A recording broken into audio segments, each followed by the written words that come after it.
সুরা ফাতিহাটা পড়ে যান, সুরা ফাতিহাটা পড়ে যান, সুরা ফাতিহাটা পড়ে যান, সুরা ফাতিহাটা পড়ে যান, সুরা ফাতিহাটা পড়ে যা, সুরা ফাতিহাটা পড়ে যা, সুরা ফাতিহাটা পড়ে যা, সুরা ফাতিহাটা পড়ে যা, সুরা ফাতিহাটা পড়ে যা, সুরা ফাতিহাটা পড়ে যা বন্ধু। আসসালামু আলাইকুম। ওয়ালাইকুম আসসালাম। আরে আপনি কি আমাকে দেখতে পাচ্ছেন? হ্যাঁ, আমি তোমাকে অনেকক্ষণ ধরে খেয়াল করতেছি। এই কবরস্থানে যে আসতেছে, তুমি তাকে কিছু না কিছু বলতে চাচ্ছ, কিন্তু আমি বুঝতেছি না তুমি আসলে কি বলতে চাচ্ছ।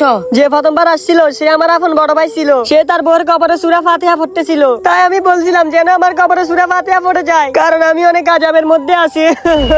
এরপর দ্বিতীয়বার যারা আসছিল তারা আমার বন্ধু ছিল, তারাও আমার কোনো কাজে আসে নাই। এখন আমি বুঝতে পারছি মৃত্যুর পর বন্ধু বান্ধব আত্মীয় স্বজন কেউই কাজে আসে না, কাজে আসে শুধু একমাত্র নেক আমল।